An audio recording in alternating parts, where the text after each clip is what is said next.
వాక్కు దయచేసి ఆదరించి ఆస్వాదించి మహింపరచమని యేసుని మనం ప్రార్థిస్తున్నాం తండ్రి. ఆమేన్. ఒకసారి నేను చదువుతాను, జాగ్రత్తగా ఆలకించండి. సంఖ్యాకాండము 13వ అధ్యాయము 30-33 వచనాలు చదువుకుందాం. కాలేబు మోషే ఎదుట జనులను నిమ్మలపరచి, మనము నిశ్చయముగా వెళ్ళుదము, దాన్ని స్వాధీనపరచుకుందుము, దాన్ని జయించుటకు మన శక్తి చాలునను. అయితే అతనితో కూడా పోయిన ఆ మనుషులు, ఆ జనుల మనకంటే బలవంతులు, మనము వారి మీదకి పోజాలమన్నది. మరియు వారు తాము సంచరించి చూసిన దేశమును గూర్చి ఇజ్రాయేలుతో చెడ్డ సమాచారము చెప్పి, మేము సంచరించి చూసిన దేశము తన నివాసులను భక్షించు దేశము, దానిలో మాకు కనబడిన జనులందరూ ఉన్నత దేహులు, అక్కడ నెపీల సంబంధులైన అనాకు వంశపు నెపీలీలను చూసితిమి, మా దృష్టికి మేము మెడతల వలె ఉంటిమి, వారి దృష్టికి అట్లే ఉంటిమనిరి. ఈ లేఖనము మనం గమనించుకోవాల్సిన అంశం ఏంటి అని అంటే, ఇజ్రాయేల్ ప్రజల్ని మోషే కనాన్ దేశానికి నడిపించేటప్పుడు ఈ కనాన్ దేశం యొక్క వేగులు చూడడం కొరకు ఇజ్రాయేల్ గోత్రాల్లో 12 మందిని ఏర్పాటు చేశారు. ఒక్కొక్క గోత్రం నుంచి ఒక్కొక్క వ్యక్తిని. ఇలాగ 12 కూడా 12 గోత్రాల నుంచి సిద్ధపడ్డారు. ఇలా సిద్ధపడిన 12 మంది కలిపి ఆ యొక్క కనాన్ దేశం చూడడానికి వెళ్ళారు. కనాన్ దేశానికి చూసి తిరిగి వచ్చేసారు 12 మంది. ఈ 12 మందిలోనూ కాలేబు, యెహోషువ వీళ్ళిద్దరూ ఒక సమాచారం చెప్తున్నారు. కానీ ఈ మిగిలిన 10 మంది గోత్రాలు ఉన్నారు కదా, వాళ్ళు చెప్తున్న సమాచారం వేరుగా ఉంది. దానికి అసలు ఆపోజిట్గా ఉంది. ఈ ఆపోజిట్గా ఉండడానికి గల కారణాలు ఏంటి అని చూస్తే, ఈ 10 మంది చెప్పిన సమాచారం ఎలాగుంది, ఏమంటున్నారు ఈ లేఖనంలో, చెడ్డ సమాచారం అట. ఈ 10 మంది చెప్పిన సమాచారం ఎటువంటిదట, చెడ్డ సమాచారం అట. ఒకటి. రెండవది, వాళ్ళు చూసే దృక్పథం ఎలాగుంది అని అంటే, మాకు కనబడిన జనులందరూ ఉన్నత దేహులు అంటున్నారు. ఒకటి. అక్కడ అంటే నెఫ్టీలు అని చూడండి, నోవాహు కాలంకు ముందు దేవుని ప్రజలు దేవదూతలు కలిపి సంతానాన్ని కలిగితే రాక్షసులు లాంటి వాళ్ళు పుట్టారు. అలాంటి సంతానము ఇక్కడ ఉంది, అలాంటి వారు ఇక్కడ ఉన్నారు అని మాట్లాడుతున్నారు. వాళ్ళ కంటికి మనం ఎలాగున్నామట, మన కంటికి వాళ్ళకి మనము మిడతలుగా ఉన్నాము, వాళ్ళ కంటికి కూడా మనం అలాగే కనిపిస్తున్నాము అంటారు. అంటే వీళ్ళు చూసే దృక్పథం మారిపోయిందా లేదా? మారిపోయిందా? కానీ ఇక్కడ కాలేబు ఏమంటున్నాడంటే, చూడండి, మోషే ఎదుట జనం నిమ్మలపరిచి ఇలా చెప్పినప్పుడు గొప్ప అల్లరి జరిగిపోయింది. అలాంటి దేశానికి తీసుకెళ్ళి మమ్మల్ని చంపేస్తారా, తిరిగి మేము ఐగుప్తు దేశానికి వెళ్ళిపోదాము అన్న ఆలోచన భావాలతోటి ఈ 10 మంది మాటలు వింటున్నారు. ఎవరన్నా ఒకళ్ళు ఇద్దరు చెప్పిన మాటలు వింటారా, 10 మంది చెప్పిన మాటలు వింటారా? అమ్మా, అది రైటా రాంగా అనవసరం. ఇప్పుడు 10 మంది భక్తిహీనులు ఒక విషయాన్ని నమ్మొచ్చు, అర్థమైందా? సత్యాన్ని ఒక భక్తుడే నమ్మొచ్చు, కూడా ఒక్కడే నమ్మొచ్చు సత్యాన్ని. అసత్యాన్ని 10 మంది భక్తిహీనులు నమ్మేయచ్చు. ఎందుకు? వాళ్ళ దగ్గర ఏముంది? భక్తిహీనత ఉంది కనుక దేవుడు, మనము ఇక్కడ ఆలోచించే విషయం ఏంటంటే, మనం చూసే దృక్పథం ఎలాగుంది అన్నది ఒకసారి పరిగణలోకి తీసుకోవాలి. ఈ కాలేబు వాళ్ళందరినీ నిమ్మలపరిచి చెప్తున్న మాట ఏంటి అని అంటే, మనము నిశ్చయముగా వెళ్ళుదము, దాన్ని స్వాధీనపరుచుకుందుము, దాన్ని జయించుటగా మన శక్తి చాలును. ఈ 3 విషయాలు మనం ఒకసారి పరిగణలోకి తీసుకుంటే, ఆయన చెప్తున్న మాట ఏంటి? మనము నిశ్చయముగా వెళ్ళుదుము. ఆ నిశ్చయముగా వెళ్ళుదుము అన్న మాట వెనకట్ల ఏమి దాగుంది అన్నది ఒకసారి మనం పరిశీలిస్తే, నిశ్చయముగా వెళ్ళుదము అన్న మాట వెనకట్ల దాగున్న పరిస్థితి ఏంటంటే, దేవుడి వాగ్దానము. దేవుడు ఏం చెప్పాడు? పాలు తేనెలు కారే కానాన్ దేశానికి మిమ్మల్ని తీసుకెళ్తాను అన్నాడు. అంటే ఇక్కడ దేనిని బట్టి అయినా నిశ్చయముగా వెళ్దాం అంటున్నాడు. దీన్ని ఆధారం చేసుకుని ఆ నెఫ్టీల్లో కన్నా రాక్షసుల్లాగా ఉన్న వాళ్ళని పరిగణలోకి తీసుకోలేదు. మన పక్షంగా దేవుడు ఏ మాట ఇచ్చున్నాడో ఆ మాటను పరిగణలోకి తీసుకుని ఏమంటాడంటే, మనము నిశ్చయముగా వెళ్ళేదము అంటాడు. ఒకటి. రెండో విషయం ఏం చెప్తున్నాడంటే, దాన్ని స్వాధీనపరచుకుందాము. దాన్ని జయించుటకు మన శక్తి చాలును అంటున్నాడు. ఇక్కడ జాగ్రత్తగా ఆలోచిస్తున్నారు. దాన్ని ఏమట స్వాధీనపరచుకుందాం. దేవుడు ఇస్తే అన్నాడు కదా, దేవుడు ఇస్తేనే కదా మనం స్వాధీనపరచుకుంటాం. ఆ స్వాధీనపరచుకునే దాని వెనకాట్లో కూడా దేవుడు ఇస్తాడన్న వాగ్దానం ఉంది. మూడోది ఇక్కడ జాగ్రత్తగా మనం గమనించుకోలేకపోతే దారి తప్పిపోతాం. దాన్ని జయించుటకు మన శక్తి చాలు. నేను ఇక్కడ శక్తి చాలంటే వీళ్ళ శక్తి సరిపోద్దా? మరి ఎందుకు ఆ మాట అన్నాడు? వీళ్ళ వెనకాతలో ఎలాంటి శక్తి దాగుంది? ఎలాంటి శక్తి దాగుందమ్మా? సముద్రాన్ని 2 పాయలుగా చేసినప్పుడు ఏ శక్తి పనిచేసింది? అర్థమైందా? శత్రువులు వస్తుంటే ఎటువంటి శక్తి అడ్డుగా నిలిచింది? ఆకలి వేస్తుంటే ఏ శక్తి వాళ్ళకి ఆహారాన్ని దయచేసింది? ఎంత వెనకాతల వీళ్ళు అబ్రహాముకి ఇచ్చిన వాగ్దానం అంతట్లోనూ ఈ ఇజ్రాయెల్ వెనకాతల అబ్రహాము ఇస్సాకు యాకోబుకి ఇచ్చిన వాగ్దానం అంతట్లోనూ వీళ్ళు వెనకాతలో దేవుని శక్తి నిరంతరము కాచి కాపాడుతూ ఉంది. ఇది ఎవరు నమ్మారంటే ఈ కాలేబు నమ్మాడు, ఈ యెహోషువ నమ్మాడు. ఈ నమ్మకం అన్నది చూసారా, దేవుణ్ణి నమ్ముకున్నామని అనుకుంటే సరిపోదు. ఏదైనా ఒక కష్టం వచ్చింది, ఒక ఇబ్బంది వచ్చింది, అనుకున్న పని అనుకున్నట్టు అవ్వట్లేదు, మనము మన యొక్క పని చేస్తున్న పనిలో సక్సెస్ లేదు, చేస్తున్న వ్యాపారంలో సక్సెస్ లేదు, చేస్తున్న ఉద్యోగంలో సక్సెస్ లేదు అన్నప్పుడు నువ్వు డీల పడిపోకూడదు. దాని వెనకాతల నువ్వు ఏ ఉద్దేశంతో నీకున్న స్థితిగతులను చూస్తున్నావు అన్నది ఇంపార్టెంట్. అది నీ బలంగా చూస్తున్నావా? నీ పక్షంగా దేవుడు నీ పక్షంగా నిలబడిన బలంగా చూస్తున్నావా? దేవుడు నీ పక్షంగా నిలబడతాడు, ఆయన అన్యాయస్తుడు కాదు. ఈ లోకంలో గమనించుకోవాల్సిన విషయం ఏంటంటే, సృష్టి రహస్యం ఎలాంటిదంటే, మొదట మానవుడిని సృష్టించే ముందు మానవుడికి కావాల్సిన సమస్తము సృష్టించాడు. అంటే ఇది నీ యొక్క ఆకలి, నీ అవసరత తీర్చడానికి నీకన్నా ముందు ఆయనే ఆలోచన కలిగి ఉన్నాడు. ఒకటి ఇది నరుడు ఏం చేశాడంటే అలాంటి ఆశీర్వాదాన్ని పోగొట్టుకున్నాడు. కాబట్టి అలాంటి ఆశీర్వాదాన్ని పోగొట్టుకున్న నరుడికి దేవుడు మళ్ళీ ఏం చేశాడంటే ఆ శాపాన్ని నుంచి విడుదల కలుగుడు కొరకు ఆయన ఈ లోకానికి వచ్చేసి నరుడు చెమట వచ్చి తినాలి అన్న శాపగ్రస్తం. అలాంటి స్థితి నుంచి మన నరుడిని విడిపించుట కొరకు, పాపం అనే స్థితి నుంచి విడిపించుట కొరకు, శాపం అనే స్థితి నుంచి విడిపించుట కొరకు ఆయన ఈ లోకమునకు వచ్చేసి నీకు మరలా విడుదల ప్రకటించాడు. దేవుని స్తోత్రం చెప్పండి. నీకు అర్థమవుతుంది ఒకసారి? అంటే నీ వెనకాతల నీ యొక్క ప్రతి పరిస్థితికి ఎంత దైవికమైన శక్తి దాగి ఉంది, ఎంత దైవికమైన ప్రణాళిక దాగి ఉంది. ఎందుకు ఏడాలి? ఎందుకు బాధపడాలి? ఎందుకు భయపడాలి? ఎందుకు ఇబ్బంది పడాలి? సమస్తము ఆయన చూసుకును. సమస్తము ఆయనే చూసుకుంటాడు. ఆఖరి ఎడారిలోకి వెళ్ళిపోయింది. ఎడారిలో ఆ చిన్నపిల్లవాడు దాహానికి నీళ్ళు లేక, ఎడారిలో నీళ్ళు దొరుకుతాయా? దొరకవు. గోల పెట్టి అందితే ఆఖరి ఏమన్నాడు? దేవుడే చూసుకును అంది. ఏం చేశాడు?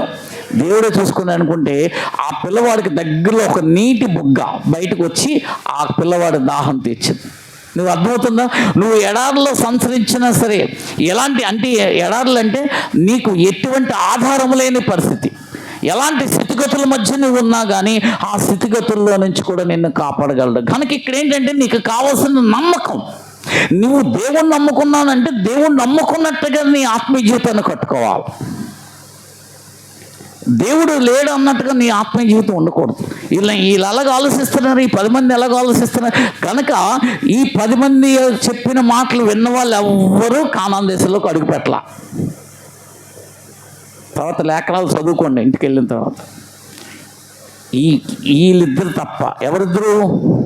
కాలేబు యెహోషువ తప్ప పాలు తేనెలు కారే కానాన్ దేశానికి వీళ్ళిద్దరే వెళ్ళారు. వాళ్ళు ఎవరు వెళ్ళా, వాళ్ళ సంతానం వెళ్ళారు వీళ్ళతో పాటు.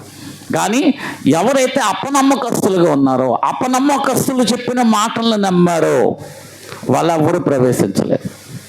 కనుక ఈరోజు నీకున్న ప్రతి పరిస్థితి, నీ జీవితంలో జరుగుతున్న సంఘటనలు ఈ జీవితము యుద్ధకాలం లాంటిది. ఈ యుద్ధకాలం లాంటిలో నీకు జరుగుతున్న ఏదో ఒక కోణంలో, ఏదో ఒక రూపంలో, ఏదో ఒక పరిస్థితిలో, సందర్భంలో నువ్వు ఛాలెంజెస్ని ఎదుర్కోవాలి. దేవుని ఆధారం చేసుకుని నిలబడాలా. నిలబడకుండా భయపడుతూ బతికితే అది చాలా ప్రమాదకరమైన పరిస్థితి. దేవుని కార్యాన్ని చూడలేవు. నువ్వు నిలబడాలా. నీ దగ్గర ఏముంది? భయం ఉంది. అందుకే చూడండి, 1 సమూయేలు గ్రంథము 17వ అధ్యాయము 4 నుంచి 11 వచనాలు చదువుకుందాం. స్పష్టంగా చదివిన వాళ్ళు చదవండి అమ్మా, తప్పులు రాకుండా.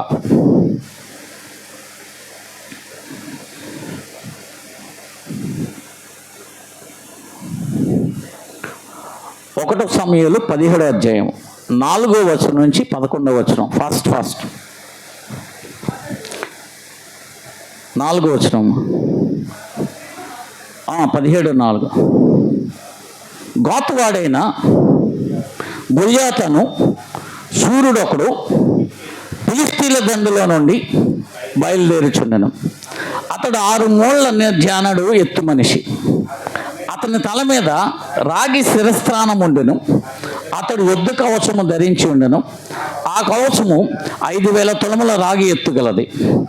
మరి అతని కాళ్లకు రాగి కవచమును, అతని భుజముల మధ్యన రాగి బల్లెం ఒకటి ఉండెను. అతని ఈటి కర్ర నేతగానే ధోని అంత పెద్దది. మరి అతని ఈటి కొన 600 తులముల ఇనుము ఎత్తుగలది. ఒకడు డాలును మోయిచు అతని ముందర పోవుచుండెను. అతడు నిలిచి ఇశ్రాయేలు దండు వారిని పిలిచి, యుద్ధ పంక్తులు తీర్చుటకే మీరెందుకు బయలుదేరి వచ్చితిరి? నేను ఫిలిష్తీయుని కానా? మీరు సౌలు దాసులు కారా? మీ పక్షముగా ఒకరిని ఏర్పరచుకుని అతను నా యొద్దకు పంపుడి. అతడు నాతో పోట్లాడి నన్ను చంపగలిగిన ఎడల మేము మీకు దాసుల మగుదుము. నేను అతన్ని జయించి చంపిన ఎడల మీరు మాకు దాసులే, మాకు దాస్యము చేయుదురు. ఈ దినమున నేను ఇశ్రాయేలు సైన్యంలో తిరస్కరించుచున్నాను. ఒకరిని నియమించిన ఎడల వాడును నేనును పోట్లాడదుమని ఆ ఫిలిష్తీయుడు చెప్పుతూ వచ్చును. సౌలును ఇశ్రాయేలు అందరూ ఆ ఫిలిష్తీయుని మాటలు వినినప్పుడు బహుభీతులైరి, అంటే అర్థం భయపడిరి. ఇప్పుడు జాగ్రత్తగా గమనించండి, సౌలుని రాజుగా చేసింది ఎవరు? దేవుడే చేశాడు. అర్థమవుతుంది? అయితే ఎప్పుడైతే సౌలు అల్పవిశ్వాసంతో దేవుడి కార్యాన్ని నిలిచి ఉండమన్నప్పుడు నిలిచి లేకుండా సొంత ఆలోచనతో, భయంతో ఎప్పుడైతే ప్రవర్తించాడో, ఆ భయంతో ప్రవర్తించిన ఆ భయము అతన్ని వెంటాడుతూనే ఉంది. ఎలాగ అతని దగ్గరికి మళ్ళీ ఇంకొక రూపంలో ఎలాగొచ్చిందంటే గొలియాతు రూపంలో వచ్చింది. గొలియాతు రూపంలో సౌలు యొక్క సైన్యాన్ని, సమస్తం అంతటిని కూడా సవాలు ఎసురుతుంది. ఆ గొలియాతు పట్టుకునే డాలు ఒకడు మొయ్యవలసి వస్తుంది. అంటే అలాంటి భయంకరమైన పరిస్థితి. ఎత్తు అతను వర్ణించిన విధానం ఒకసారి చూస్తే ఎవడన్నా భయపడేలాంటి పరిస్థితి వస్తుంది. అలాంటి భయపడుతున్న విధానంలో 40 రోజుల వరకు కూడా ప్రతి ఒక్కరూ కూడా అలాగా ఆ యుద్ధ రంగంలో అలాగ నిలిచి ఉన్నారు తప్ప అతను సవాలు తీసుకుని అతనితో యుద్ధం చేసిన వాళ్ళు ఎవ్వరూ లేరు. ఎందువల్ల లేరు? వాళ్ళకి ఏమి లేదు అక్కడ. అమ్మా దేవుడి మీద నమ్మకం ఎందుకు లేదు? వాళ్ళకి మొదటగా లేనిది ధైర్యం లేదు. ధైర్యం ఎందుకు లేదంటే దేవుడి మీద నమ్మకం ఎందుకు లేదు అని అంటే దేవుడు మనకిచ్చిన వాగ్దానాలు, మన సాక్ష్యాన్ని మర్చిపోవటం. మనకి ఏవైతే వాగ్దానాలు ఇచ్చాడో అవి మర్చిపోతాం. ఏదైతే మన జీవితంలో అద్భుతాలు చేసి సాక్షిగా నిలబెట్టాడో అవి మర్చిపోతాం. సమస్య వచ్చేటప్పటికి ఇవన్నీ మర్చిపోయి, అర్థమవుతుందా, ఆలోచన చేస్తూ ఉంటాం. ఈ సమస్య నుంచి ఎలా బయటపడిపోవాలి, ఎలాగ వెళ్ళిపోవాలి. నువ్వు సమస్య వచ్చినప్పుడు సమస్య నుంచి పారిపోదాం అనుకున్నంత వరకు కూడా ఈ సమస్య పోతే ఇంకో సమస్య వస్తుంది, ఈ సమస్య పోతే ఇంకో సమస్య వస్తుంది. కానీ సమస్యకి ఎదురాడు నిలిచి దేవుడు నాకు తోడుగా ఉన్నాడనే ఒక నమ్మకము, దేవుడు నిన్ను సాక్షిగా నిలిపిన ఆ సాక్ష్యాన్ని, దేవుడు నీకు ఇచ్చిన వాగ్దానాన్ని నువ్వు పట్టుకుని నిలబడాలి. ఈ మూడిటిని ఆయన ఎందుకు విశ్వాసము 4 అర్థమవుతుందా? ఆయనందు విశ్వాసము. ఇంకోటి పాప క్షమాపణ కలిగించాడు. నీకు చేసిన పని ఏంటైనా పాపాన్ని క్షమించాడు. ఇది మర్చిపోకూడదు. ఇంకా ఫైనల్గా చేయవలసిన పని ఏంటి? నీ పాపమును ఆయన క్షమించినట్టు కానీ ఇతరుల పాపం కూడా నువ్వు క్షమించి నువ్వు యుద్ధంలోకి వెళ్ళు. నీ ఆయుధాలు ఇవి. నీ యుద్ధం చేయాలంటే ఆయుధాలు ఏంటి? ఇవి. కాబట్టి ఆ ధైర్యం ఏంటో చూపిస్తాను చూడండి. 1 సమూయేలు 17లో 37వ వచనం ఒకసారి చదువుకుందాం.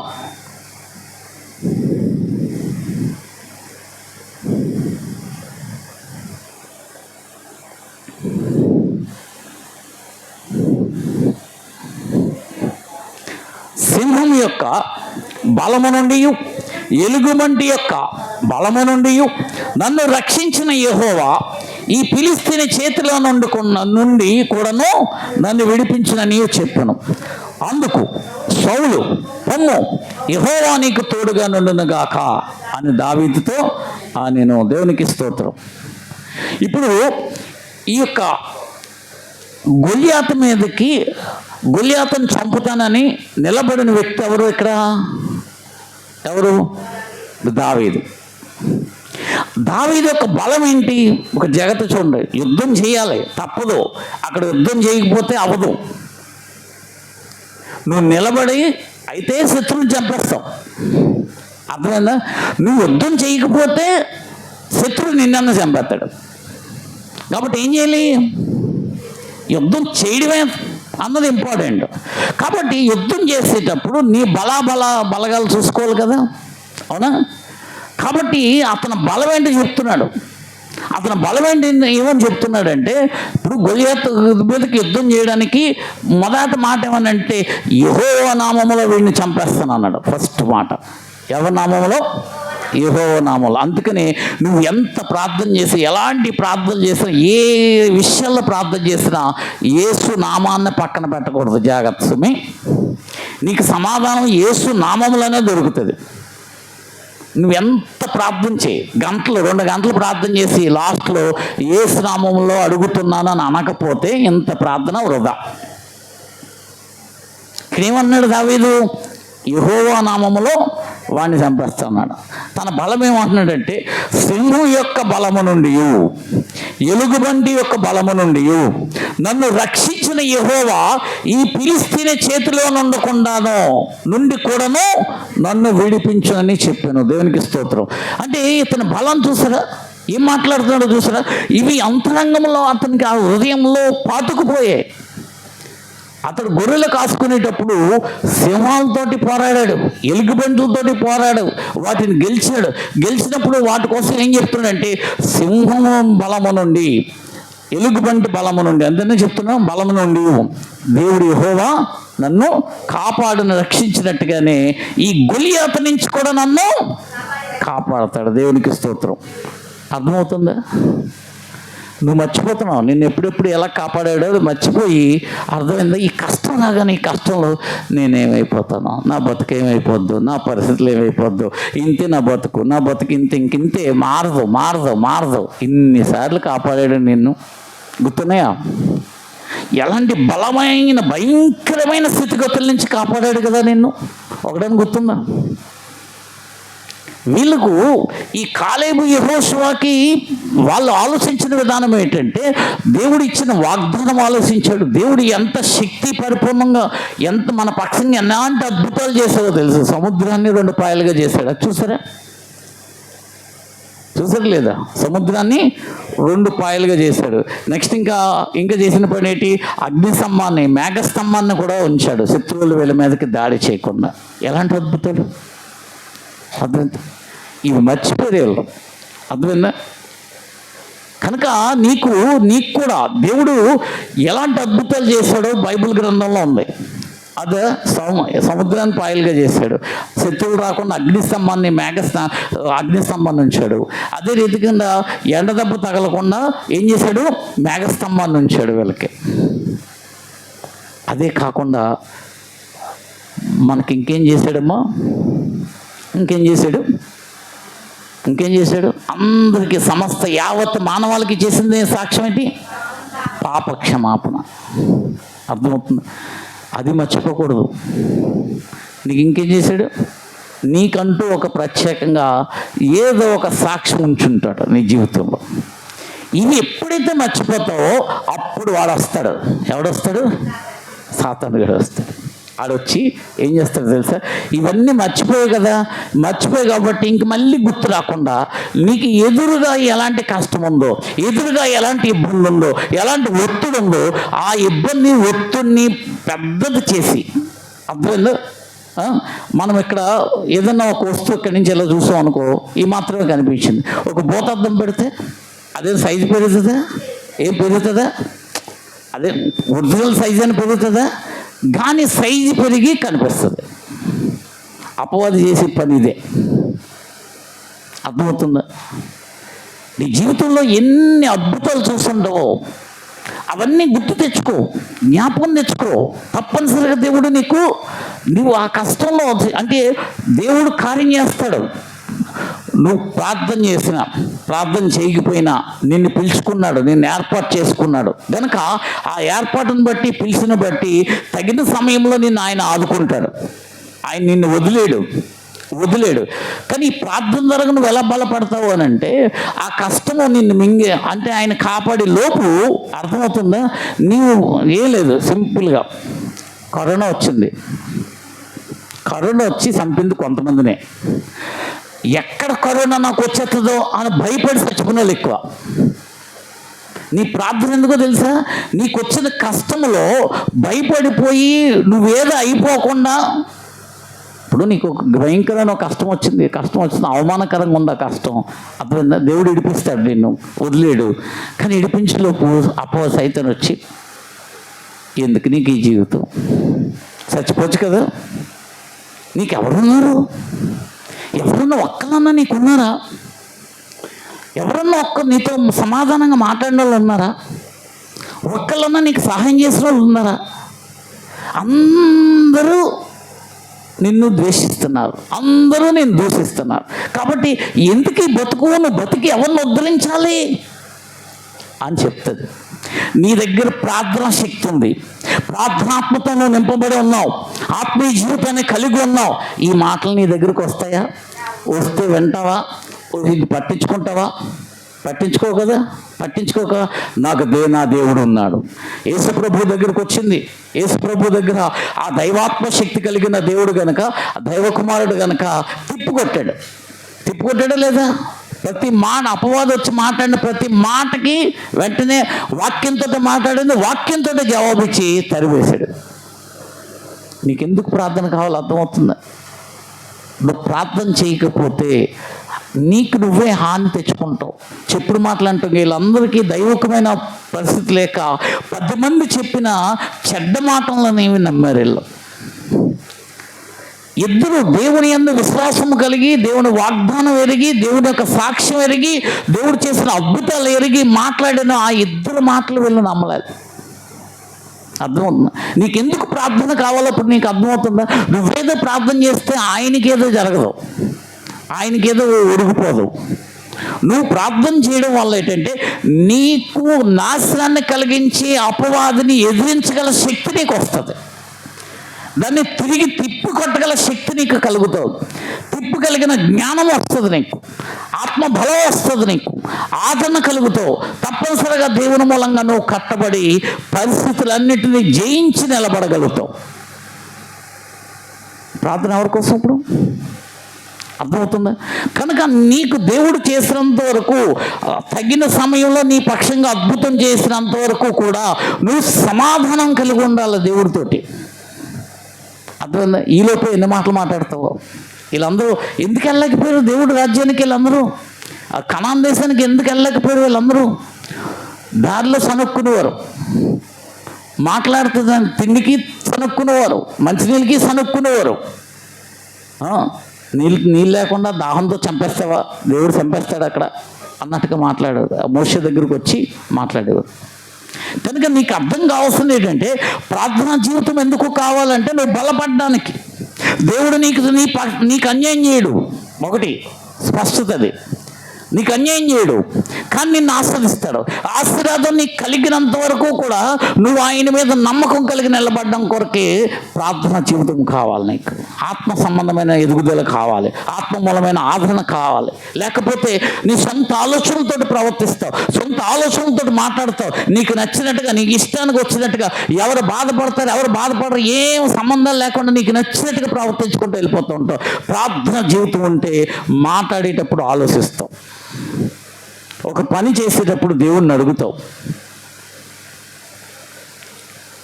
దేవుడి మూలంగా నేను కట్టబడిన సాక్ష్యాన్ని పంచుకుంటావు, నిలబడే పరిస్థితి నీకు ఎదురవుతుంది.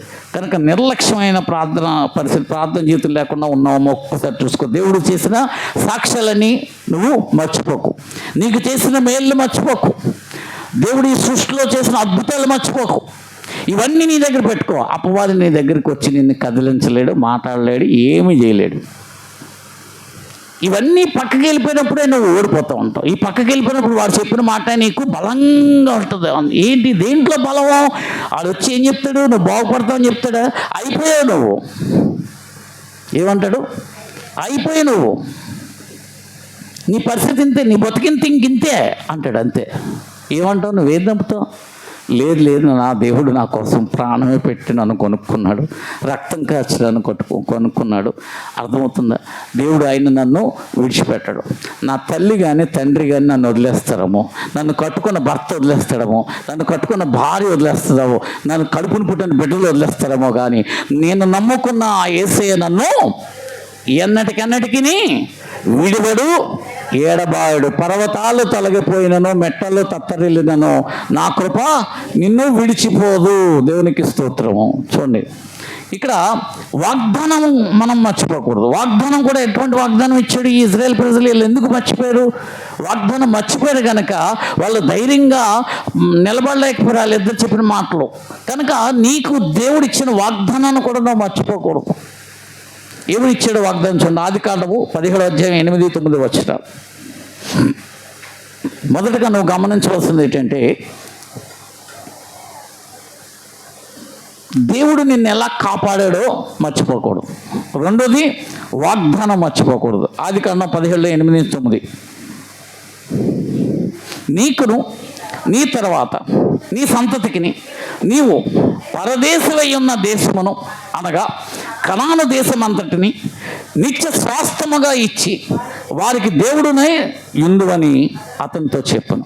మరి దేవుడు నీవు మాత్రమే గాక నీ తరువాత వారి తరములలో నీ సంతతియు నా నిబంధనను గైకొనవలను. దేవుని స్తోత్రం. ఈ కనాను దేశం ఎవరిస్తానంటున్నారమ్మా? ఎవరిస్తానంటున్నారమ్మా? మరి దేవుడు ఇస్తానన్నప్పుడు ధైర్యంగా వెళ్ళొచ్చు కదా. ఈ వాగ్దానం మర్చిపోయారు. ఈ వాగ్దానం గుర్తుంది వాళ్ళకి. ఇప్పుడు కనాను దేశానికి ఎవరు వెళ్ళమన్నారు? వాళ్ళు ఎంత భయంకరులు ఉన్నా మనకు అనవసరం. అర్థమవుతుందా? వాళ్ళు ఎలాంటి వారు ఉన్నా సరే మనకు అనవసరం, ఎంత శక్తివంతులైనా సరే అనవసరం. అర్థమవుతుందా? గనుక నువ్వు ఏం మర్చిపోతున్నావు అంటే, దేవుడు నీకు ఇచ్చిన వాగ్దానాన్ని మర్చిపోయినప్పుడు నువ్వు తప్పనిసరిగా ఓడిపోతావు. ధైర్యం రాదు, నీకు ధైర్యం సరిపోదు. సరిపోక నువ్వేం చేస్తావంటే, మనుషుల యొక్క పరిస్థితులను బట్టి, వాళ్ళ యొక్క ఆలోచనలు బట్టి, వాళ్ళ గుణగణాలను బట్టి, వాళ్ళకున్న బలాన్ని బట్టి, శక్తిని బట్టి, వీటిని బట్టి ఆలోచనలు చేసి దేవుడు నిన్ను ఎందుకు పిలుచుకున్నాడో, ఎందుకు ఏర్పరచుకున్నాడో ఆ దాన్ని నిర్లక్ష్యం చేసి జీవితాన్ని ఏమంటావంటే దినదినగండం నూరేలాయిస్ట్గా నీ జీవితాన్ని కొనసాగిస్తూ ఉంటావు. కనుక ప్రతిసారి దేవుడు నీతో మాట్లాడుతూ ఉంటాడు, కానీ నీకు అది రీచ్ అవ్వట్లేదు. ఎందుకు రీచ్ అవ్వట్లేదు అంటే, నీలో ఎవరైతే నీకు బలంగా దేవుడిగా నీ హృదయంలో ఉండిపోయారో ఆ దేవుడికి నువ్వు భయపడుతున్నావు. అర్థమవుతుందా? ఉన్నారా? ఎవరు నీ దేవుడు? ఎవరమ్మా నీ దేవుడు?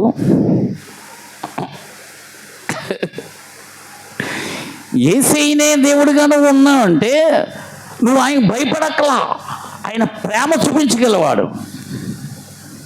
అర్థమవుతుందా? నువ్వు భయపడేది ఎవరికి? నేను భయపెట్టేవాడికి.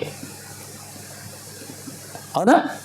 నిన్ను భయపెట్టి తనకి ఇచ్చ వచ్చినట్టుగా మాట్లాడి నీ మనసుని అటు ఇటు ప్రేరేపణలు ఇచ్చి అర్థమైనా ఈ గోడ నుంచి ఆ గోడకి, ఆ గోడ నుంచి ఈ గోడకి కొట్టేవాడు ఉన్నాడు. అది ఎవరో ఒకరు, ఏదో రూపంలో, అది తండ్రో, భర్తో, భార్యో, పిల్లో, ఎవరో ఒకరు. వీటిని జయించాలంటే నువ్వు నమ్మిన దేవుణ్ణి విడువకు. ఆయన ఏం చెప్తే అది చెయ్యి. అలా నిలబడు, అది నిలబడు, దేవుడు అద్భుతం చూస్తావు.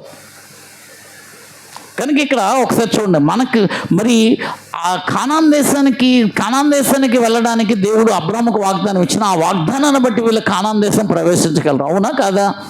ప్రవేశించగలరా లేదా చెప్పండి. ప్రవేశించగలరు. కానీ మరి వీళ్ళు ఎందుకు నమ్మలేదు? మనము కానాన్ దేశానికి వెళ్ళారు కాబట్టి మనం ధైర్యంగా ప్రవేశించగలరని చెప్తున్నాం. కానీ ఆ సమయంలో వాళ్ళకి అది ఆ భవిష్యత్తు తెలీదు. ఆ భవిష్యత్తు తెలియని వాళ్ళకి ఏది ఆధారం చేసుకుని బతకాలంటే దేవుడు అబ్రాహాముకి ఇచ్చిన వాగ్దానాన్ని ఆధారం చేసుకుని వాళ్ళ ముందుకు వెళ్ళిపోవాలి. ఈరోజు నువ్వు దేనికైనా సరే ముందుకు దేని బట్టి వెళ్ళాలి? నువ్వు దేని బట్టి వెళ్ళాలి? నీకు కూడా ఒక వాగ్దానం ఉంటుంది కదా, అవునా? నువ్వు ముందుకెళ్ళాలంటే నీ భవిష్యత్తు ఏంటో నీకు తెలుసా? నువ్వు పరలోకి వెళ్తావో లేదో నీకు తెలుసా? నీ భవిష్యత్తు బాగుంటుందని నీకు తెలుసా? తెలియదు. కానీ ఇప్పుడు ఏ వాగ్దానాన్ని బట్టి నువ్వు నమ్మాలి? చూడండి, యోహాను సువార్త 3:16-18 చదువుకుందాం.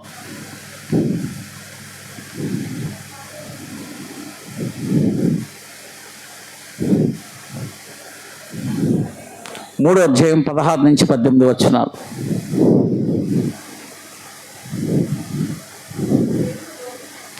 దేవుడు లోకమును ఎంతో ప్రేమించెను, కాగా తన అద్వితీయ కుమారునిగా పుట్టిన వాని యందు విశ్వాసముంచు ప్రతి వాడును నశింపగా నిత్యజీవం పొందినట్లు ఆయనను అనుగ్రహించెను. లోకము తన కుమారుని ద్వారా రక్షణ పొందుటకే గాని లోకమునకు తీర్పు తీర్చుటకు దేవుడు ఆయనను లోకములోనికి పంపలేదు. ఆయనందు విశ్వాసముంచువానికి తీర్పు తీర్చబడదు.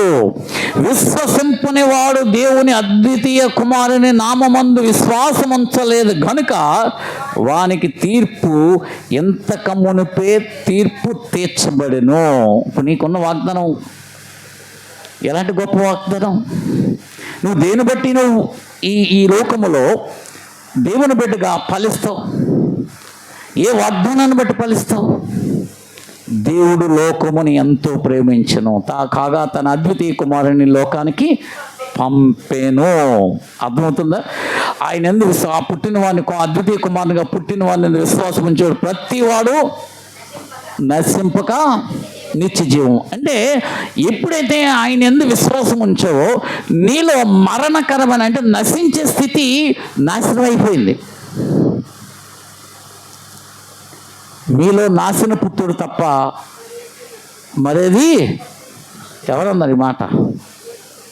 అర్థమవుతుంది? ఒకసారి యేసుక్రీస్తుని విశ్వాసం ఉంచినప్పుడు నీకేం కలుగుతుందంటే, ఎంత గొప్ప ధైర్యం ఉందంటే, నువ్వేదన్నా ఒక వ్యాపారం చేస్తావు, ఒక ఉద్యోగం చేస్తావు, లేకపోతే ఇంకో పని చేస్తున్నావు, ఇంకోటి చేస్తున్నావు, ఇందులో నువ్వేం ఆలోచిస్తావు? ఇదేమవుతుందో, ఏదో అయిపోద్దామో, అలాగైపోద్దామో, ఎలాగైపోద్దామో, నా బతుకు ఎలాగని అంటే ఎందుకు ఆలోచిస్తున్నావు? నీలో ఏముంది? ఆయన మూలంగా నీకు వచ్చిన వాగ్దానం వల్ల ఏముంది? నీకు నిత్య జీవం ఉంది. అంటే జీవం ఉంది అంటే నీలో నశించేది ఏదైతే ఉందో అది ఏమైంది? పూర్తిగా తీసివేయబడింది నీ దగ్గర నుంచి. కాబట్టి నశించేదే పూర్తిగా నీ దగ్గర తీసివేయబడిందో కాబట్టి నువ్వు ఆలోచించవలసింది నాశనం కోసం కాదు. నాశనం ఉంది దేనికి? భూమి ఆకాశాలకి నాశనం ఉంది. నీకు లేదు. నీకు లేదని ఎలా చెప్పగలము? వాగ్దానం. ఆయన అద్వితీయ కుమారుని యందు విశ్వాసం ఉంచేవాడు నశింపక నిత్య జీవం పొందును. ఈ వాగ్దానాన్ని నువ్వు ఆధారం చేసుకుని నీ పనులు నువ్వు చేసుకెళ్తా, నీ భక్తిని నువ్వు కొనసాగించుకుంటా, దేవునితో సహవాసం చేస్తా, నీ జీవితాన్ని గడుపు ఎంత బాగుంటుందో. ఇలాగ చెయ్యక, ఇలాంటి వాగ్దానాన్ని గుర్తుపెట్టుకోక, అర్థమవుతుందా? ఎంతసేపు నీకేం గుర్తుకొస్తుంది అంటే కీడే గుర్తొస్తుంది, మేలు గుర్తు రావట్లా. అర్థమవుతుందా? మేలు గుర్తు రావట్లా. ఏదన్నా కష్టం ఇది వచ్చేస్తుందేమో, ఇలాగైపోద్దామో, అలాగైపోద్దాం. అసలు అసలు మన డిక్షనరీలో ఉండకూడదు ఈ మాటలు. ఎందుకు ఉండకూడదు అని అంటే మన దగ్గర ఉన్నది ఏంటమ్మా? నిత్యత్వం. ఏముంది? నిత్యత్వం. భూమి ఆకాశాలు నాశనం అయిపోయినా నువ్వు నాశనం కావు. భూమి మీద ఏం జరుగుతున్నా సరే నువ్వు నిత్యత్వంలోనే ఉంటావు. ఎందువల్ల? ఎవరి వల్ల? ఆయన అద్వితీయ కుమారుని వల్ల. ఆయన అద్వితీయ కుమారుని విశ్వాసం పెట్టావు కాబట్టి నీకు అలాంటి గొప్ప ఆదరణ కలుగుతుంది. కనుక అందుకనే మనకి కొన్ని పరిస్థితులు ఎదురవుతూ ఉంటాయి. అర్థమైందా? ఒక భయంకరమైన రోగం వచ్చింది. ఈ రోగంలో నువ్వేం ఆలోచిస్తావు? ఈ రోగం ఏదో నిన్ను పాడు చేసేస్తుంది, ఈ రోగం వల్ల నేను చచ్చిపోతున్నామో, లేకపోతే మంచం పెట్టేస్తున్నామో, ఇంకోటి అవుతుందేమో, ఏదో జరిగిపోద్ది. పూర్తిగా తీసే. నీకు ఎటువంటి వ్యాధి ఉన్నా నువ్వు ఏ వాగ్దానాన్ని జ్ఞాపం చేసుకో. నీకు వాగ్దానం ఇచ్చాడా లేదా? యెషయా గ్రంథం 53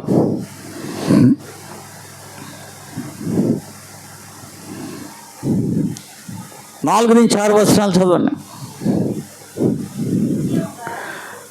నిశ్చయముగా అతడు మన రోగములను భరించెను, మన వ్యసనములను వహించెను. అయినను మొత్తబడిన వానిగాను, దేవుని వల్ల బాధింపబడిన గాను, శ్రమనొందిన వాను మనం అతన్ని ఎంచితిమి. మన అతిక్రమములను బట్టి అతడు గాయపరచబడెను, మన దోషములను బట్టి నల్లగొట్టబడెను. మన సమాధానార్థమైన శిక్ష అతని మీద పడెను, అతడు పొందిన దెబ్బల చేత మనకు స్వస్థత కలుగును. మనమందరము గొర్రెల వలె త్రోవ తప్పిపోతిమి, మనలో ప్రతివాడును తనకిష్టమైన త్రోవకు తొలగిను. యెహోవా మనందరి దోషం అతని మీద మోపెను. దేవునికి స్తోత్రం. చూసారా? నీకు రోగం ఉన్నా, అర్థమైందా? నువ్వు ఎలాంటి ఇబ్బందికరమైన పరిస్థితులు ఉన్నా సరే, వ్యసనాలు ఉన్నా, అది బలహీనతలు ఉన్నా, ఏ స్థితి ఉన్నా సరే, ఇవన్నీ పాపం కానీ, శాపం కానీ, దోషం కానీ, ఇవన్నీ మనకు బదులుగా మనల్ని దేవుడు ఎంతో ప్రేమించాడు, ఈ లోకాన్ని ఎంతో ప్రేమించాడు కనుక అదన్నీ ఆ శిక్ష అంతా ఎవరి మీద వేస్తాడు? యేసుక్రీస్తు ఆయన అద్వితీయ కుమారుని మీద వేశాడు. మనకు బదులుగా ఆయన భరించమన్నాడు. మనకు బదులుగా ఆయన భరించాడనే నమ్మకం నీ దగ్గర ఉంటే నీకేం కలుగుతుంది అమ్మా? ఎంతటి రోగమన్నా స్వస్థత కలుగుతుంది, ఎంతటి కష్టమన్నా సరే నీకు విడుదల కలుగుతుంది, ఎలాంటి భయంకరమైన పరిస్థితి అయినా సరే నువ్వు విడిపింపబడతావు. ఇవి ఎందుకు? ఇవి నీకు చాలా తేలిగ్గా ఉన్నాయి. ఎందుకంటే చూడండి, మనము మన పునాది హృదయం అని మన ఒక కట్టుకునే పునాది ఎలా కట్టాలంటే, ఇల్లు దేని మీద కట్టాలమ్మా? ఇసుకలో కట్టాలా? బండలో కట్టాలి? బండ మీద కట్టాలి.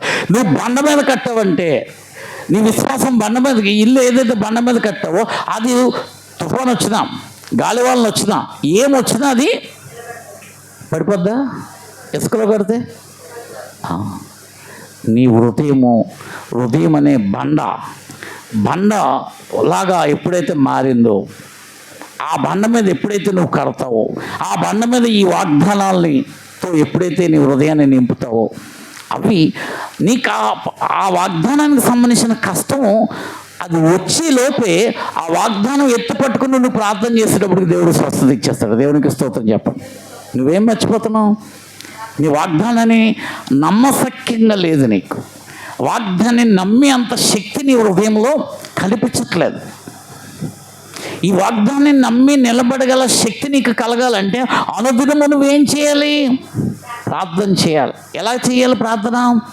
విశ్వాసముతో ప్రార్థన చేయాలి. కాబట్టి నువ్వు ఫైనల్గా నేర్చుకోవాల్సిన అంశం ఏంటంటే వాగ్దానాలు కావాలి. నువ్వు ఎటు కాపాడుకోవాలి? నువ్వు దేవునిలో ఎదగాలి, ఆత్మీయంగా కట్టబడాలి, దేవుని మూలంగా ఆశీర్వాదం చూడాలి, నీకు ఎదురవుతున్న ప్రతి యుద్ధంలోనూ విజయం చూడాలి అని అంటే ఏం చేయాలి? నువ్వు మొదట దేవుని ఆశ్రయించాలి. అవునా కదా? రెండోది ఆయన వాగ్దానాలు తెలుసుకోవాలి. అర్థమవుతుందా? నీ సాక్ష్యం మర్చిపోకూడదు. ఆయన విశ్వాసము నిలకడగా నిలబడాలి. ఇవన్నీ ఉండాలి నీ దగ్గర. ఇవన్నీ కానీ నీ దగ్గర లేకపోతే నువ్వు అల్ప విశ్వాసం అయిపోతావు. అల్ప విశ్వాసం అయిపోతే నీ పరిస్థితి ఏమవుతుందంటే, వీళ్ళెవరైతే చూడండి, ఇజ్రాయేల్ ప్రజలు వీళ్ళెవరు, యెహోషువను కాలేబు, వీళ్ళిద్దరే కనాన్ దేశానికి వెళ్ళారు, కానీ ఇజ్రాయేల్ ప్రజలు ఎవరు వెళ్ళలేదు. ఇజ్రాయేల్ ప్రజలకి తర్వాత సంతానం వెళ్ళారు, కానీ ఈ మాటలు తిరస్కరించిన వారు ఎవరైతే ఉన్నారో వాళ్ళు ఎవరు ఆ కనాన్ దేశంలోకి ప్రవేశించలేదు. ఎందువల్ల? వాళ్ళకి ఏం లేదు, విశ్వాసం లేదు. అర్థమవుతుంది కనుక ఒక్కసారి చూడండి యాకోబు పత్రిక, చూడండి మత్తయి సువార్త చూడండి. మనకున్న విశ్వాసం ఎలా ఉండాలో ఒక్కసారి యేసు ప్రభువు చెప్తున్నాడు 9లో, మత్తయి సువార్త 9:22.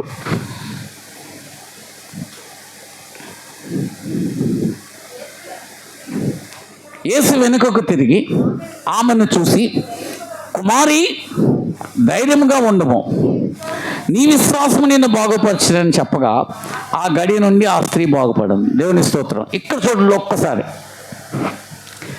యేసు ప్రభువు ఆమెను స్వస్థపరిచాడా? ఆమెలో ఉన్న విశ్వాసం స్వస్థపరచబడిందా? యేసు ప్రభు స్పష్టంగా చెప్తున్నాడు. ఏమన్నాడంటే, కుమారి భయపడకు, ధైర్యం కలిగుండు, నీ విశ్వాసమే నేను స్వస్థపరచడు. అంటే ఈ విశ్వాసం అన్నది ఎంత ఇంపార్టెంట్ నీకు. ఆయన ఎంత, ఆమె ఎలాంటి విశ్వాసం పెట్టిందంటే 12 సంవత్సరాల నుంచి రక్తస్రావం గల స్త్రీ ఆమె. అర్థమవుతుందా? ఈ 12 సంవత్సరాల నుంచి ఆ వ్యాధితో బాధపడుతుంది. ఆ వ్యాధితో బాధపడుతుంటే ఎక్కడికి వెళ్ళినా ఏం చేసినా కదా తన స్వస్థత రాల. యేసు ప్రభు చుట్టూ అనేక జనం గుమిగూడి ఉన్నారు. గుమిగూడి ఉన్నప్పుడు ఆమె ఒకటి అనుకుంది, ధర్మశాస్త్రం మూలంగా ఎవరైనా సరే కడగా ఉన్నారు అని తెలిస్తే వాళ్ళ బయటికి రాకూడదు. అర్థమవుతుందా? రక్తస్రావం అని తెలిస్తే ఆమెను రాళ్ళతో కొట్టి చంపేయాలి రూల్గా. ఆమె వచ్చింది బయటికి యేసు ప్రభు కోసం. వచ్చేసి ఏం చేసిందంటే, ఇంత జనంలో ఆయన దగ్గరికి వెళ్ళినా అవ్వదు, కానీ ఆయన అంగీన ముట్టుకుంటే చాలు. ఏంటి, ఏం ముట్టుకుంటే? ఆయన అంగీన ముట్టుకుంటే చాలు, నాకు దేవుడు స్వస్థిస్తాడని నమ్మకం కలిగి ఆ అంగీన ముట్టుకుంది. అందుకని ఏమన్నాడు ఆయన, కుమారి నీ విశ్వాసమే నిన్ను స్వస్థపరచెను. కనుక మనకు ఉన్న విశ్వాసాన్ని మనం పాడు చేసుకోకూడదు. అందుకే ఇంకొక చోట ఏమన్నాడంటే చూడండి, యాకోబు పత్రిక 5వ అధ్యాయం 13-15 వచనాలు. యాకోబు పత్రిక, మీలో ఎవరికైనాను శ్రమ సంభవించిన అతడు ప్రార్థన చేయవలను, ఎవరికైనాను సంతోషము కలిగిన అతడు కీర్తనలు పాడవలను, మీలో ఎవడైనాను రోగి ఉన్నాడా అతడు సంఘపు పెద్దలను పిలిపింపవలను, వారు ప్రభువు నామమున అతనికి నూనె రాసి అతని కొరకు ప్రార్థన చేయవలను. విశ్వాస సహితమైన ప్రార్థన రోగిని స్వస్థపరచును, ప్రభువు అతను లేపును, అతడు పాపములు చేసిన వాడైతే పాప క్షమాపణ పొందును. దేవునికి స్తోత్రం. ఏం చేయాలో చూసారా? మనకి ఒక కష్టం వస్తే ఎలా ఫాలో అవ్వాలో రాశారు, ఎలాంటి విశ్వాసం పెట్టాలో చూపించాడు. విశ్వాస సహితమైన ప్రార్థన రోగిని స్వస్థపరుస్తుంది. విశ్వాస సహితమైన ప్రార్థన. మరి నీకు విశ్వాసం ఎలా కలుగుతుందండి? ఎలా కలుగుతుంది అని అంటే జాగ్రత్త చూడండి, ఎలా కలుగుతుంది. ఇప్పుడు మనకు స్వస్థత ఎలాగొస్తుంది అని అంటే ఏమన్నాం ఇక్కడ, అతడు పొందిన దెబ్బల చేత మనకి స్వస్థత కలుగును అని నువ్వేమన్నావు, విన్నావు. అవునా కదా, విన్నాం. కాబట్టి అందుకని ఇక్కడ చూడండి, రోమాపత్రిక 10:17 వచనం ఉంటుంది. నేను తావు చూసుకున్న పర్లే. కాగా వినుట వలన విశ్వాసము కలుగును, వినుట క్రీస్తును గూర్చిన మాట వలన కలుగును. అర్థమవుతుందా?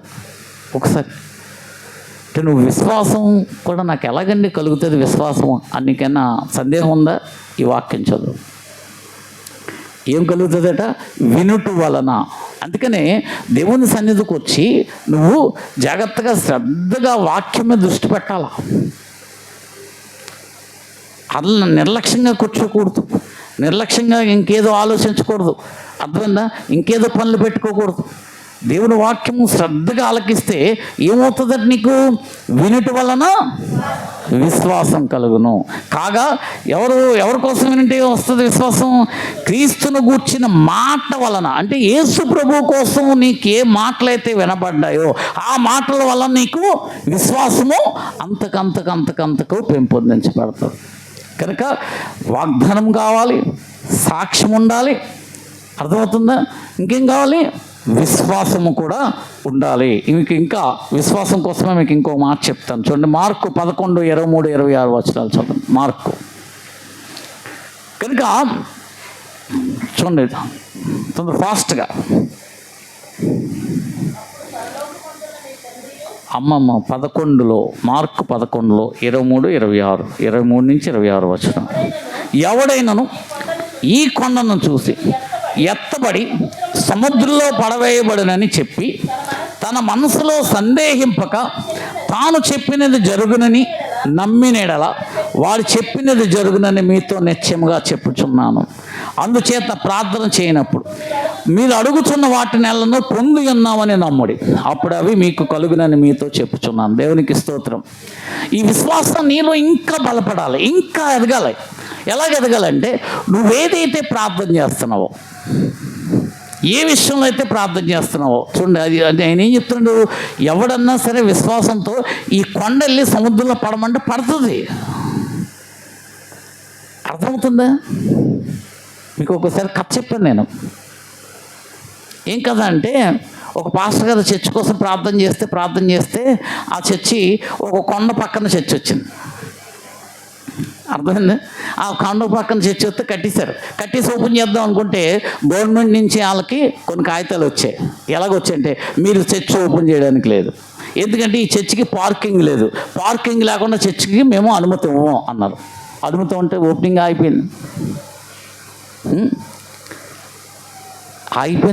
ఆగిపోయిన పరిస్థితికి ఎలా ఓపెన్ అయిందో తెలుసా? సంఘం అంతా కలిపి 21 రోజు ఫాస్టింగ్ ప్రేయర్ చేశారట. ఎన్ని రోజులు? 21 రోజు ఫాస్టింగ్ ప్రేయర్ చేశారు. 16 రోజులు 17 రోజులు అయిపోయింది, ఏం అవ్వలేదు ఇంకా అప్పటికి. అర్థమవుతుందా? మన వాళ్ళు ఫాస్టింగ్ ప్రేయర్ అయినప్పటికీ చాలామందికి నిర్లక్ష్యం ఉంది. ఏదో ఒకసారి వచ్చేస్తే పని అయిపోవాలనుకుంటున్నారు. ఎందుకు చేయాలో తెలియదు నీకు ఫాస్టింగ్ ప్రేయర్. అర్థమవుతుందా? ఏది ఇలాగొచ్చి అలాగ వెళ్ళిపోదాం ఒకరోజు కాదు. మీకు ఫాస్టింగ్ ప్రేయర్ స్టార్ట్ చేసిన దగ్గర నుంచి ఫాస్టింగ్ ప్రేయర్ మొదట మీ ఆత్మీయ జీవితాన్ని ఒకసారి పరీక్షించుకోండి. ఇప్పుడున్న మీ ఆత్మీయ జీవితం ఒకేలాగుందా? ఇప్పుడు ఒకలాగున్నారా?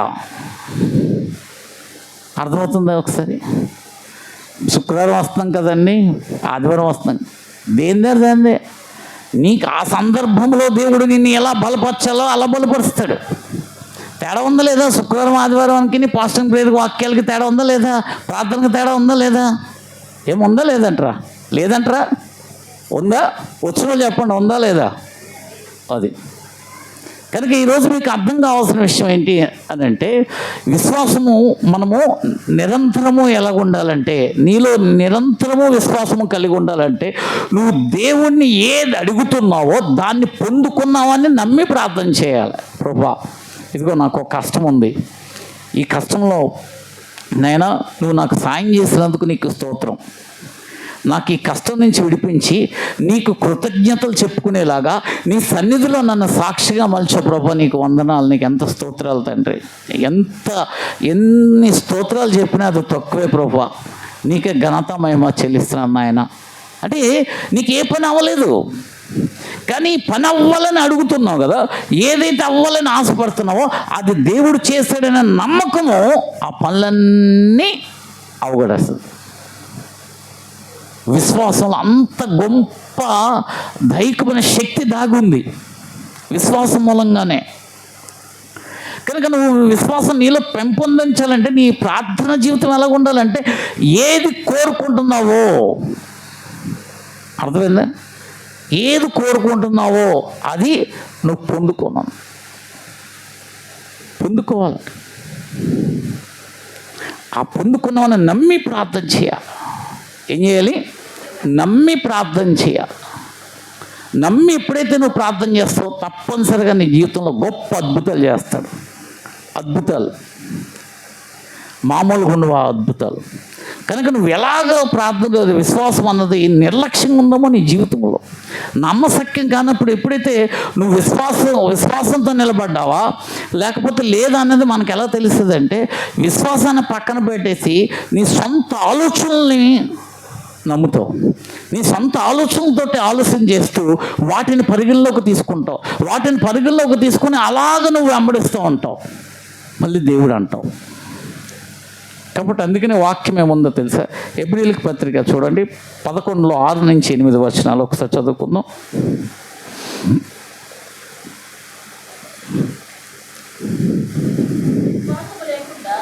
విశ్వాసము లేకుండా దేవునికి ఇష్టడై ఉండుట అసాధ్యము.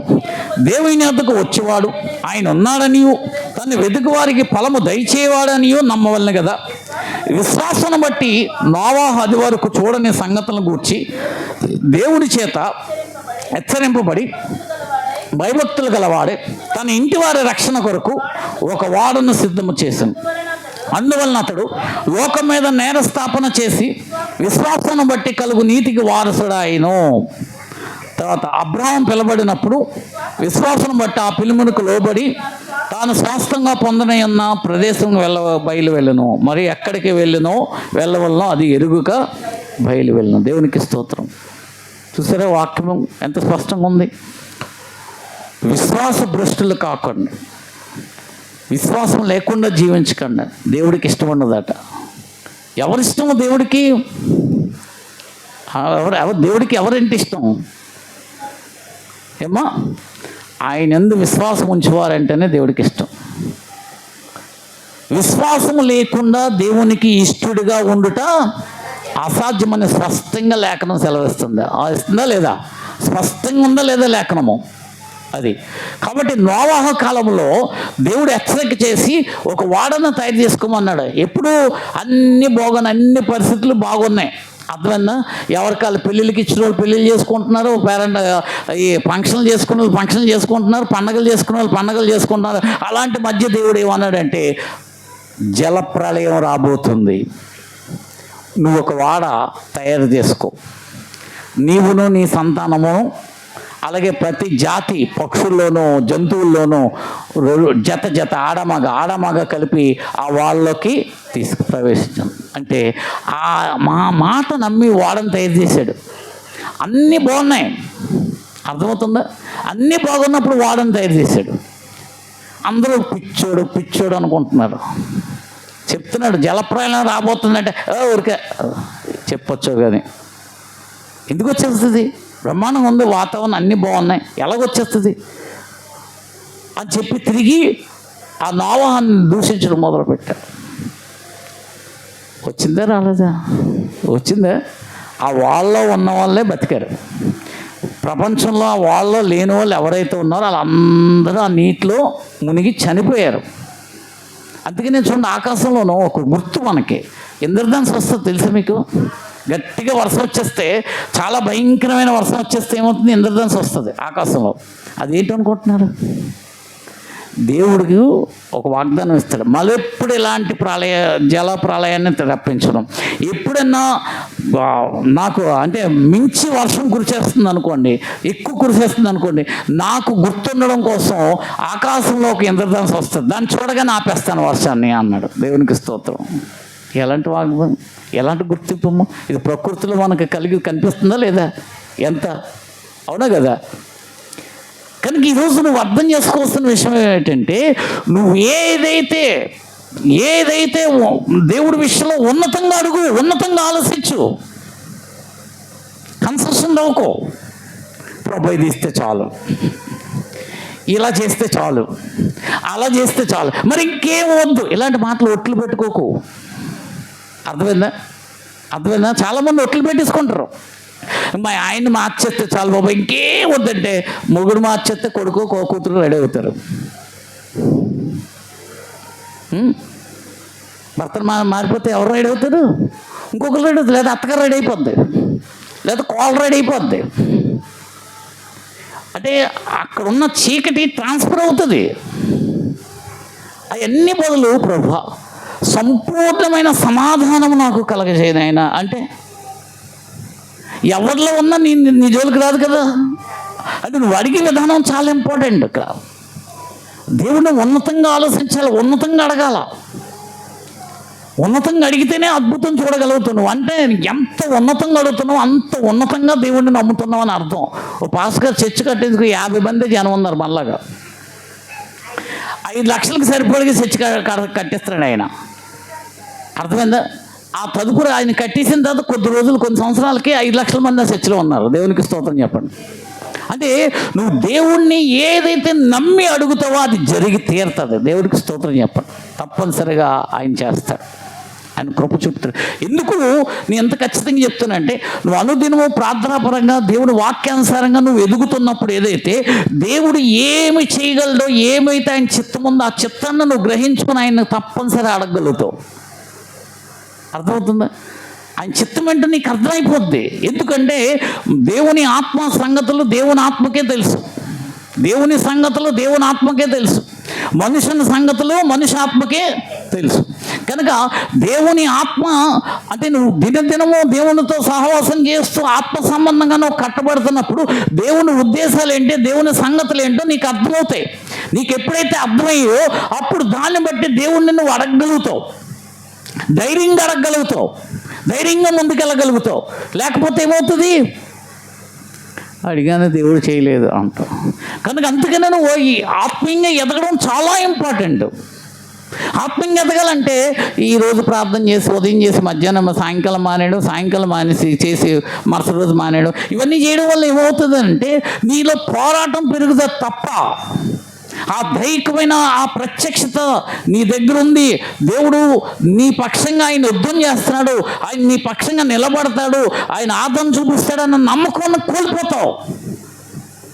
అపనమ్మకస్తురాలు అయిపోతావు, అపనమ్మకంగా ఆలోచన చేస్తావు, నీ ఆలోచనలన్నీ మారిపోతూ ఉంటాయి, బలహీనపడిపోతూ ఉంటావు. ఆ బలహీనత నీకు రాకూడదు ఉండాలంటే నువ్వు అనుదినము ఆయనతో సహవాసం చేయాలి. ఆయనతో సహవాసం చేసి ఆయన మూలంగా కట్టబడాలి. ఆయన వాగ్దానము, ఆయన ఒక హెచ్చరిక చేశాడు, ఒక వాగ్దానం చేశాడు. వాగ్దానం ఏం చేశాడు? ఆయనందు విశ్వాసం ఉంచేవాడికి ఏం కలుగుతుందట? నిత్యజీవం కలుగుతుంది. రెండో మాట ఏం చెప్పాడు అమ్మా? రెండో మాట చూడండి. దేవుడు లోకమును ఎంతో ప్రేమించును కాగా తన అద్వితీయ కుమారునిగా పుట్టిన వాడిని విశ్వాసం ఉంచి ప్రతి వాడు నశింపక నిత్యజీవం పొందినట్లు ఆయన అనుగ్రహించాడు. లోకము తన కుమారుని ద్వారా రక్షణ పొందుటకే కానీ లోకముకు తీర్పు తీర్చుటకు దేవుడు ఆయన లోకమును పంపలేదు. ఆయనందు విశ్వాసం ఉంచడానికి తీర్పు తీర్చు. విశ్వసింపనేవాడు దేవుని అద్వితీయ కుమారుని నామందు విశ్వాసం ఉంచలేదు కనుక వానికి ఇంతకు ముందే తీర్పు తీర్చబడింది. ఎవరు విశ్వాసాన్ని నిర్లక్ష్యం చేస్తారు? అర్థమవుతుందా? విశ్వాసం లేదండి నేను అంటే ఈ మాట జాగ్రత్తగా గమనించండి. మీరు విశ్వాసాలు అనుకుంటారు కదా, మీరు ఎంతవరకు విశ్వాసాలు నేను చెప్పేస్తాను మీరు ఎంతవరకు విశ్వాసాలని నువ్వు ఇదో నేను చెప్పను. నేను చెప్పిన వాక్యము నువ్వేదో నీకు చూపిస్తుంది. నేను చెప్పిన వాక్యం ఏమనిపిస్తుంది? నువ్వెవరో నీకు తెలుస్తుంది, నీకు అర్థమవుతుంది. ఎలాగంటే నువ్వు నిజంగా దేవుడి మీద విశ్వాసం ఉంచావు. విశ్వాసం ఉంచలేను అనుకట ఇంతకుముందే తీర్పు తీర్చబడింది. ఇది చాలామందికి అర్థం కాదు. చర్చకు వస్తూ ఉంటారు, వాక్యాలు చదివేస్తూ ఉంటారు, ప్రార్థన చేసేస్తూ ఉంటారు, దీర్ఘ ప్రార్థన చేసేస్తూ ఉంటారు. అర్థమైందా? ఏం మారదు. చూపిస్తాను చూడండి.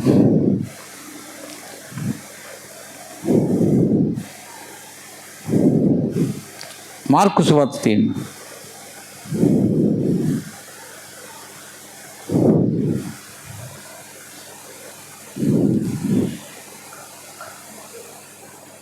పదకొండులో 25-26 వచనాలు.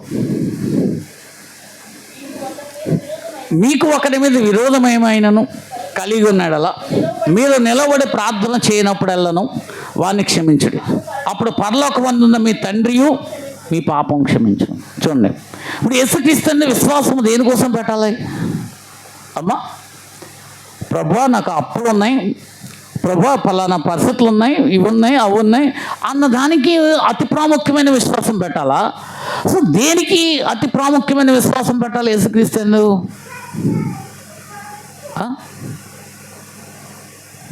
దేనికోసమో పెట్టాలి? పాపక్షమాపణ నిమిత్తం.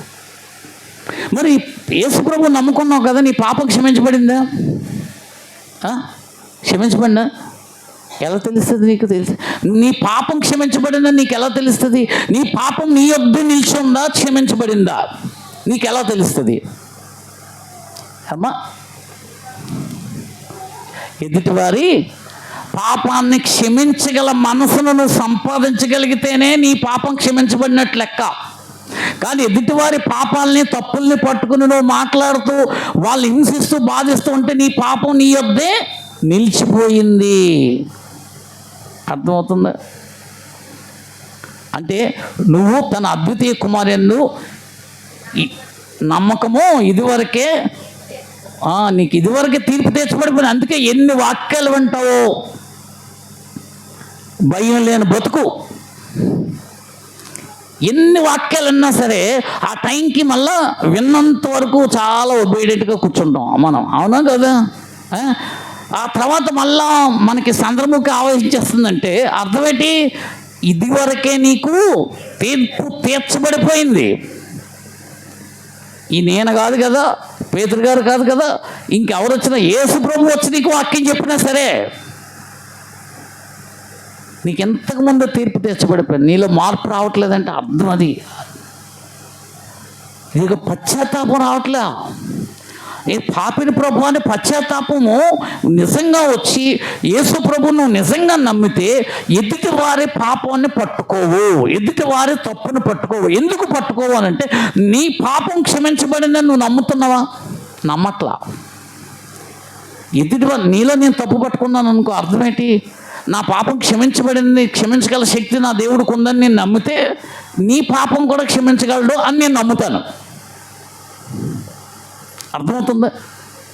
నీ పాపాన్ని నేను పట్టుకుంటున్నాను అంటే నా పాపము కూడా పట్టుకుంటున్నాను నేను. కాబట్టి ఇక్కడ ఏం దొరకలేదు నాకు? పాప క్షమాపణ దొరకలా. ఎందుకు దొరకలేదు? ఇదివరకే తీర్చబడిపోయింది. అర్థమవుతుంది? ఒకసారి మీలో ప్రశ్నించుకోండి. ఎవరన్నా మీరు ఏ స్టేజ్లో ఉన్నారో ప్రశ్నించుకోండి. ఎవరు తప్పులన్నా కనిపిస్తున్నాయా? ఆ తప్పులను బట్టి బాధిస్తున్నావా? ఆ తప్పులను బట్టి వేధిస్తున్నావా? ఒక్కసారి గమనించు. దేవుడు నీ తప్పులు కూడా పట్టుకోబోతున్నాడు. అందుకని చివరిగా ఒక వాక్యం, మత్తయి సువార్త 6:6లో 14-15 వచనాలు చదువు. దేవుళ్ళో ఎదుగుతున్నామంటే ఎదిగినట్టుగానే బతకాలి.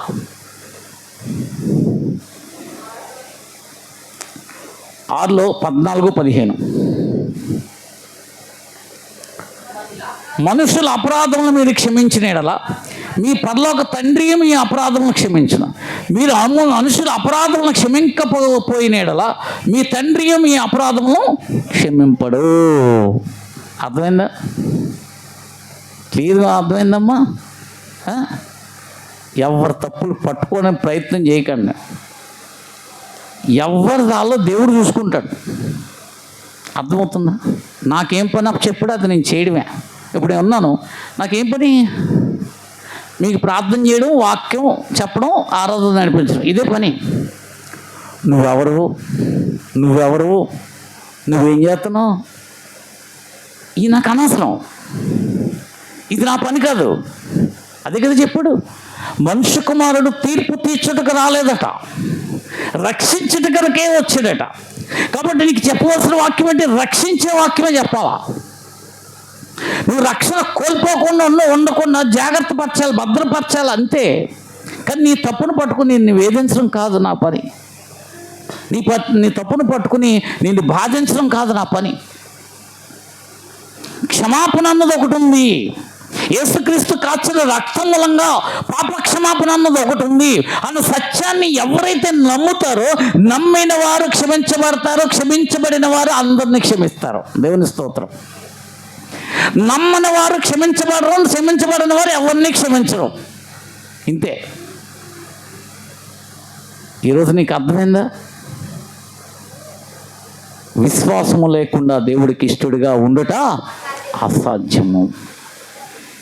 కనుక ఆ ఆ యొక్క 10 గోత్రాల్లో ఉన్న వేగులకు వెళ్ళిన వారు వాళ్ళు ఏం చేశారు? చెడ్డ మాటలు మాట్లాడారు. ఇప్పుడు చెడ్డ మాటలు ఏంటో మీకు అర్థమైందా? వాళ్ళు మాట్లాడిన చెడ్డ మాటలు మీకు అర్థమయ్యా? అసలు ఆలోచిస్తున్నారా? ఆ ఇద్దరే మంచి మాటలు మాట్లాడారు. ఆ ఇద్దరు మాట్లాడిన మాటల వెనకాతల ఎంత నిగూఢమైన సత్యం ఉంది. దేవుడు అబ్రహాంకి ఇచ్చిన వాగ్దానం ఉంది. వాళ్ళు మాట్లాడిన మాటల వెనకాల దేవుని శక్తి ఉంది. ఉందా లేదా అమ్మా? దేవుడు నా వాగ్దానం ఉంది, సాక్ష్యం ఉంది. సముద్రాన్ని 2 పాయలుగా చేశాడు, బండ నుంచి జీవజాలాన్ని ప్రవాహం చేశాడు, ఆకాశం నుండి మన్నా కొన్ని కురిపించాడు. ఇన్ని అద్భుతాలు ఉన్నాయి వాళ్ళ మధ్య. అవన్నింటినీ బేస్ చేసుకుని దేవుడు సర్వశక్తి గల దేవుడు మాట ఇచ్చాడంటే అది చేసి తీరుతాడు అన్న సత్యానికి కాలేబు యెహోషువ వచ్చారు కనుక వాళ్ళు దేవునికి ఇష్టంగా మాట్లాడగలిగారు, దేవుని చిత్తాన్ని మాట్లాడగలిగారు, దైవ చిత్తానుసారంగా మాట్లాడారు. అది జరిగి తీరింది. దేవునికి స్తోత్రం చెప్పండి. ఆ నెఫ్టీలు ఉన్నారా? వాళ్ళందరినీ హివీలు, కిత్తీలు, కననీలు వీళ్ళందరినీ ఎవరు తరివేశాడు? వీళ్ళేమో యుద్ధం చేశారా? వీళ్ళు యుద్ధం చేయకుండానే దేవుడే వాళ్ళని తరిమి కొట్టేశాడు. దేవునికి స్తోత్రం చెప్పండి. వీళ్ళు ఎంత భయపడ్డారో చూడండి. కనుక ఈరోజు నువ్వు ఏదో ఒక సమస్య ఉంది, ఏదో ఒక ఇబ్బంది ఉంది, నా కుటుంబంలో ఇలాగుంది, నా కుటుంబంలో ఈ బాధ ఉంది, ఈ వేదన ఉంది అని బాధపడుతున్నావా? ఈరోజు విన్న వాక్యాన్ని ఒక్కసారి జ్ఞాపం చేసుకో. ఇంటికి వెళ్ళిన తర్వాత నీకు ప్రతి కోణంలోనూ కూడా దేవుడు నిన్ను దర్శిస్తాడు. ఈ వాక్యం ఒక్కసారి గుర్తుంటే అర్థమవుతుందా? ఈ క్రమాన్ని మర్చిపోకండి. దేవుని శక్తిని మర్చిపోకండి. దేవుడు నీ పట్ల చేసిన సాక్ష్యాన్ని మర్చిపోకండి. దేవుడు నీ పట్ల చేసిన వాగ్దానాన్ని మర్చిపోకండి. దేవుడు చేసిన అద్భుతాలను మర్చిపోకండి. దేవుడు నిన్ను క్షమించిన విధానాన్ని మర్చిపోకండి. దేవుడు నిన్ను విశ్వాసాన్ని మర్చిపోకండి. ఇవన్నిటి కూడా పర్టికులర్గా గుర్తు పెట్టుకున్న ముందు జీవితాన్ని కొనసాగించు. దేవుడికి అనుదినము ప్రార్థన చేయి. ఉదయ సాయంకాలంలోనూ కూడా తప్పనిసరిగా ప్రార్థన చేయి. ప్రార్థన చేసి కొంచెంసేపు దేవుడితో మాట్లాడు. నీ విషయం అంతా కూడా కూలంకోశంగా ఆయనకు తెలుసు. అయినా కానీ నువ్వు ఆయనతో చెప్పుకో. నీ మనసు తేలిక పడుతుంది. గొప్ప అద్భుతం చూస్తావు. విశ్వాసం పెరుగుతుంది. అర్థమవుతుందా? దేవుని కొరకు వాక్యం వింటూ ఉండు. విన్న వాక్యాన్ని నెమరేసుకుంటూ ఉండు. ఏ వాక్యం అయితే దేవుని సన్నిధిలో ఉన్నావో దాన్ని ఆ వారం అంతా కూడా మళ్ళా దేవుని సన్నిధికి వచ్చినంత వరకు ఆ వాక్యాన్ని నువ్వు వదలకు. నిన్ను ఆయన వదలడం. ఆ వాక్యం పట్టుకుంటే నువ్వు ఎవరిని పట్టుకున్నట్లెక్క? వాక్యమే దేవుడై ఉన్నాడు. దేవునికి స్తోత్రం. కనుక ఈరోజు నీకు సత్యం అర్థమైందా? ఎందుకు ఓడిపోతున్నావు అర్థమైందా? ఎందుకు బలహీనపడుతున్నావు అర్థమవుతుందా? ఎందుకు నీ చేతులు కష్టార్జితం అనుభవించలేకపోతున్నావు అర్థమవుతుందా? నీ పరిస్థితులు మేలుగా ఎందుకు ఉండట్లేదా అర్థమవుతుందా? నీ హృదయ స్థితిని ఈరోజు బలపరచుకో. శక్తివంతంగా తయారు చేసుకో. దేవుని వాక్యంతో శక్తివంతంగా తయారైతే తప్పనిసరిగా అనేక అద్భుతాలు, ఆదరణ, ఆశీర్వాదము, నెమ్మది, సమాధానము నువ్వు చూడగలుగుతావు. దేవుడు తన వెనుకల్లో కొద్ది మాటలు దీవించను గాక. ఆమెన్. మా ప్రభు రక్తం అందరికి ఇచ్చింది.